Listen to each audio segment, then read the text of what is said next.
Welcome to the Bariatric Nutrition Coach podcast, where we empower you with weight loss surgery, nutrition knowledge, mindset advice, and inspiration so you succeed in your weight and health journey. I'm your host, Jane Stoltz, and I am a bariatric dietitian who has helped over 1,300 people on their weight loss surgery journeys. I'm also a solo mum, lover of long walks while listening to podcasts, partial to a glass of wine, and the ocean is my happy place. Join me as I dive deep into bariatric nutrition and lifestyle topics and deliver them to you in bite-sized, palatable episodes every Monday. Now let's go. Hello and welcome to episode number 3 of the Bariatric Nutrition Coach podcast. This episode, I'm going to talk to you about how to eat out after your weight loss surgery and feel in charge, comfortable and confident. And I say comfortable, confident, in charge because it is so common when people start eating out after their weight loss surgery to feel quite scared. I don't want to have a food that's not going to settle in my tummy. I don't want to bring food up.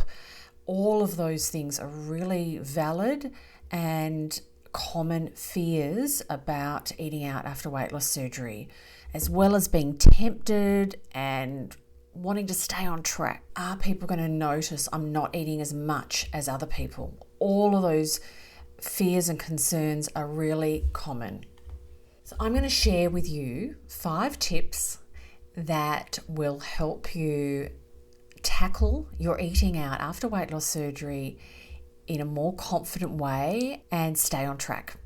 So number one tip is to look at the menu prior and think about the things that are going to be served or available at the venue you're going to so you can be prepared.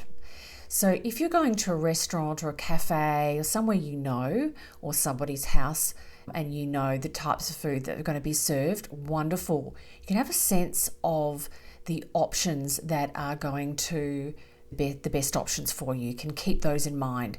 If it's a new restaurant or a venue, you can look up online. Most places now will share their menus online, and you can look up and kind of pre-decide some options that would be good for you to choose, okay?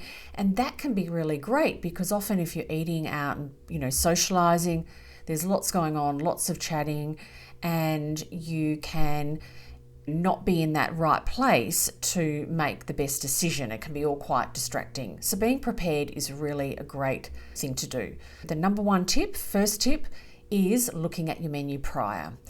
So number 2 is don't go starving. So often people will say, I skipped the snack before I went out because I knew I was going out and I didn't want to, because I'm going to eat some more calories or eat more when I'm out.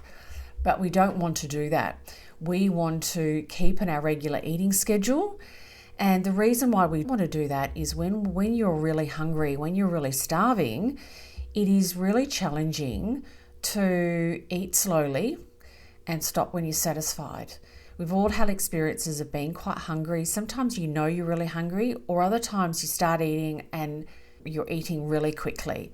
And that's because your body is, give me some food now. I'm hungry at a cellular level, feed me. And it pushes you to eat quickly and get that food in because it wants to survive. So we want to keep our eating structure. So tip number 3 is to ask for a smaller plate. Often, you go out for a restaurant or a cafe and a large meal gets put in front of you and it can be quite overwhelming. Asking for a smaller plate, such as a bread plate, can be really great to then place the food from that larger meal onto the smaller plate, and that smaller plate is what you're going to eat, okay? Number 4, I will talk about leftovers. Tip number 3 is to ask for a smaller plate, section off the food that you are comfortable eating, that you feel is going to be right for you on that day. And then it can be a lot less overwhelming, a lot less tempting to keep eating past your satisfied point because we're already going to be taking care of that remaining food. So that's tip number 3, and it leads us very closely into tip number 4, and that is, with that portion of the meal that you're not going to eat, we are going to ask that to be boxed up. Some people also do take their own container to the restaurant. They have it in their handbag, pull it out. So they ask for a small plate, put on the food that they want to eat for that meal, and then straight away this is the other food with my container. Can you please put that in my container? Oh, I'm going to be taking that home. Thank you so much.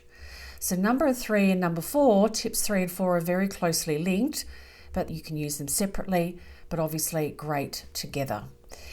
Now, tip number 5, it's a tip I talk about all the time. It's not just for eating out, but I have talked about it quite a bit for eating out, and that is my protein bites ratio.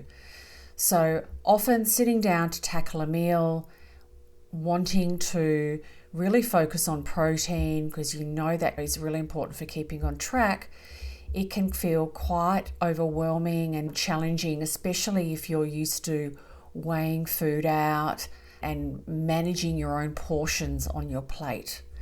So I give the guide or the strategy of having 2 to 3 bites of protein on your plate for every 1 bite of other on your plate. Eat slowly, small bites, eat slowly, stop when you're satisfied. And that way you will keep on track with not only how much you're eating, but also keep protein as a focus of the meal. So it's 2 or 3 bites of protein. So that's chicken, beef, lamb, fish, seafood, 2 or 3 bites of that for every 1 bite of other. And other, I mean whole grains, vegetables or fruit. 3 bites of fish, 1 bite of carrot.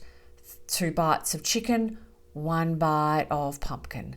So when we eat in those ratios, you are going to be prioritizing protein. Small bites, chew well, eat slowly. And an extra bonus tip can be, to help you eat slowly, is to pace yourself with someone at the table that is a very slow eater. And often when you get people at the table, there are people that eat quickly, there are people that eat slowly. Pace yourself with them. And you might even say, I'm going to take 1 bite for every 2 bites. So using a bit of your environment to help you slow down your eating, you're less likely to overeat. They are my 5 strategies, 5 tips with a bonus one to help you tackle eating out in a more confident way, to feel more comfortable and know that you can eat out but still stay on track. Thank you so much for listening. I would love it if you could subscribe to my podcast. You will get alerts when the next podcast is published, which is every Monday. And I would also love a rating. I read all my reviews and I really appreciate the time it takes for people to do that. So thank you so much, and I really look forward to being back in your earbuds next Monday.